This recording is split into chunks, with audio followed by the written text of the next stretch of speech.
नमस्कार। स्वागत है आपका कथा कल्प में। आज की कहानी है हार की जीत। कहानीकार है सुदर्शन और स्वर है प्रवीण दीक्षित का। मां को अपने बेटे और किसान को अपने लहलहाते खेत देखकर जो आनंद आता है, वही आनंद बाबा भारती को अपना घोड़ा देखकर आता था। भगवत भजन से जो समय बचता वह घोड़े को अर्पण हो जाता। वह घोड़ा बहुत सुंदर था, बड़ा बलवान। उसके जोड़ का घोड़ा सारे इलाके में न था। बाबा भारती उसे सुल्तान कहकर पुकारते, अपने हाथ से खरहरा करते, खुद दाना खिलाते और देख देख कर प्रसन्न होते थे।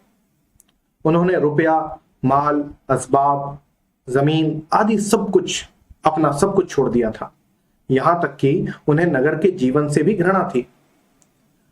अब गांव से बाहर एक छोटे से मंदिर में रहते और भगवान का भजन करते। मैं सुल्तान के बिना रह नहीं सकूंगा। उन्हें ऐसी भ्रांति सी हो गई थी। वे उसकी चाल पर लट्टू थे। कहते, ऐसा चलता है जैसे मोर घटा को देखकर नाच रहा हो। जब तक संध्या समय सुल्तान पर चढ़कर 8-10 मील का चक्कर न लगा लेते, उन्हें चैन न आता। खड़क सिंह उस इलाके का प्रसिद्ध डाकू था। लोग उसका नाम सुनकर कांपते थे। होते होते सुल्तान की कीर्ति उसके कानों तक भी पहुंची। उसका हृदय उसे देखने के लिए अधीर हो उठा। वह एक दिन दोपहर के समय बाबा भारती के पास पहुंचा और नमस्कार करके बैठ गया। बाबा भारती ने पूछा, खड़क सिंह, क्या हाल है? खड़क सिंह ने सिर झुकाकर उत्तर दिया, आपकी दया है। कहो, इधर कैसे आ गए? सुल्तान की चाह खींच लाई। विचित्र जानवर है, देखोगे तो प्रसन्न हो जाओगे। मैंने भी बड़ी प्रशंसा सुनी है। उसकी चाल तुम्हारा मन मोह लेगी। कहते हैं देखने में भी बहुत सुंदर है। क्या कहना, जो उसे एक बार देख लेता है उसके हृदय पर उसकी छवि अंकित हो जाती है। बहुत दिनों से अभिलाषा थी, आज उपस्थित हो सका हूं। बाबा भारती और खड़क सिंह अस्तबल में पहुंचे। बाबा ने घोड़ा दिखाया घमंड से। खड़क सिंह ने देखा आश्चर्य से। उसने सैकड़ों घोड़े देखे थे, परंतु ऐसा बांका घोड़ा उसकी आंखों से कभी न गुजरा था।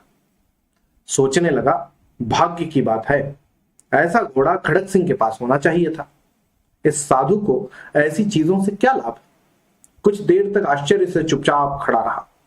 इसके पश्चात उसके हृदय में हलचल होने लगी। बालकों की सी अधीरता से बोला, परंतु बाबा जी, इसकी चाल न देखी तो क्या हो, देखा? दूसरे के मुख से सुनने के लिए उनका हृदय अधीर हो गया। घोड़े को खोलकर बाहर गए। घोड़ा वायु वेग से उड़ने लगा। उसकी चाल को देखकर खड़क सिंह के हृदय पर सांप लौट गया। वह डाकू था और जो उसे पसंद आ जाए उस पर उसका वह अधिकार समझता था। उसके पास बाहुबल था और आदमी भी।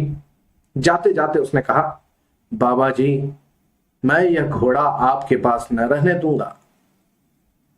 बाबा भारती डर गए। अब उन्हें रात को नींद न आती। सारी रात अस्तबल में रखी रखवाली में कटने लगी।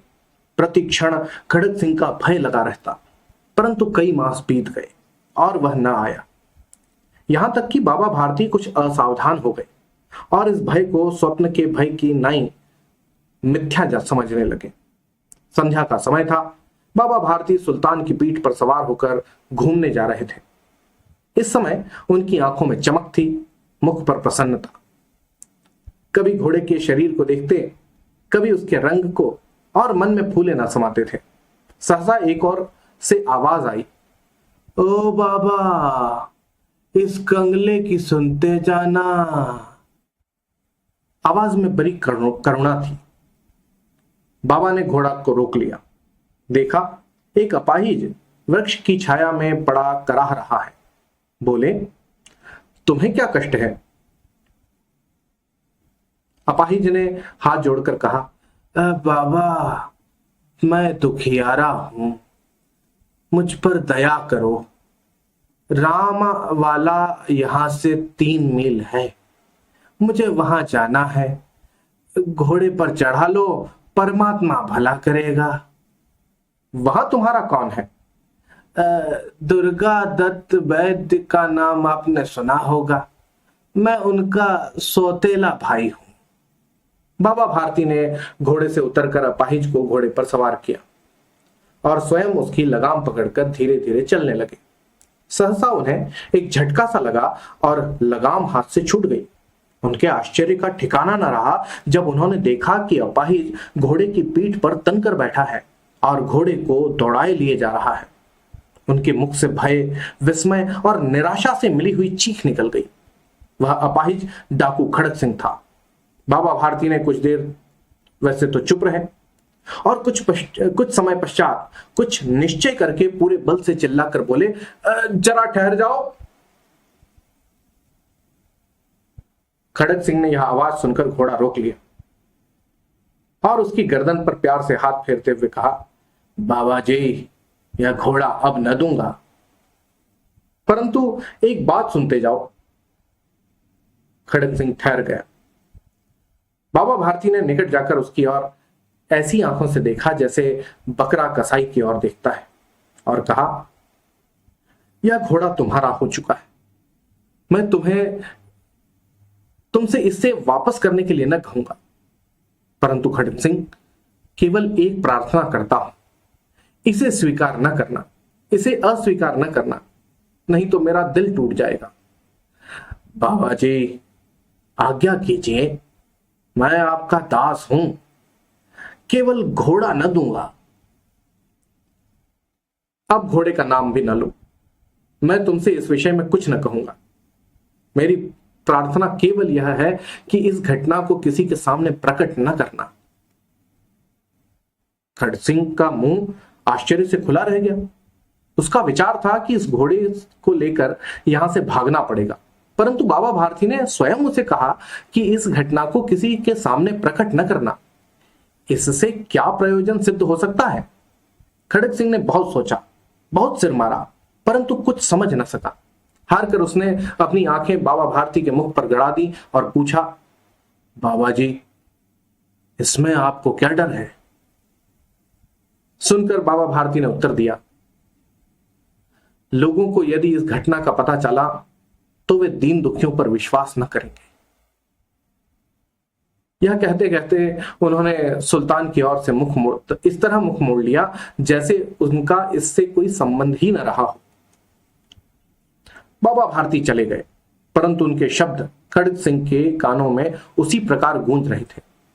सोचता था, कैसे उच्च विचार है, कैसा पवित्र भाव है। उन्हें इस घोड़े से प्रेम था। इसे देखकर उनका मुख फूल की नहीं खिल जाता था। कहते थे, इसके बिना मैं रह न सकूंगा। इसकी रखवाली में वे कई रात सोए नहीं, भजन भक्ति न कर रखवाली करते रहे, परंतु आज उनके मुख पर दुख की रेखा तक न दिखाई पड़ती थी। उन्हें केवल यह ख्याल था कि कहीं लोग दीन दुखियों पर विश्वास करना न छोड़ दें। ऐसा मनुष्य नहीं, देवता है। रात्रि के अंधकार में खड़क सिंह बाबा भारती के मंदिर पहुंचा। चारों ओर सन्नाटा था। आकाश में तारे टिमटिमा रहे थे।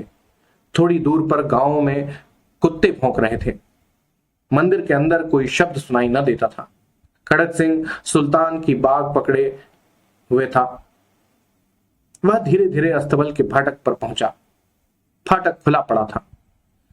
किसी समय वहां बाबा भारती स्वयं लाठी लेकर पहरा देते थे, परंतु आज उन्हें किसी चोरी, किसी डाके का भय न था। खड़क सिंह ने आगे बढ़कर सुल्तान को उसके स्थान पर बांध दिया और बाहर निकलकर सावधानी से फाटक बंद कर दिया। इस समय उसकी आंखों में नेकी के आंसू थे। रात्रि का तीसरा पहर बीत चुका था। चौथा पहर आरंभ होते ही बाबा भारती ने अपनी कुटिया से बाहर निकल ठंडे जल से स्नान किया। उसके पश्चात इस प्रकार जैसे कोई स्वप्न में चल रहा हो, उनके पांव अस्तबल की ओर बढ़े, परंतु फाटक पर पहुंचकर उनको अपनी भूल प्रतीत हुई। साथ ही घोर निराशा ने पांव को मन भर का भारी बना दिया। वे वहीं रुक गए। घोड़े ने अपने स्वामी के पांव की चाप को पहचान लिया और जोर से हिनहिनाया। अब बाबा भारती आश्चर्य और प्रसन्नता से तोड़ते हुए अंदर घुसे और अपने प्यारे घोड़े के गले से लिपटकर इस प्रकार रोने लगे मानो कोई पिता बहुत दिन से बिछड़े हुए पुत्र से मिल रहा हो। बार बार उसकी पीठ पर हाथ फेरते, बार बार उसके मुंह पर थपकियां देते। फिर वे संतोष से बोले, अब कोई दीन दुखियों से मुंह न मोड़ेगा।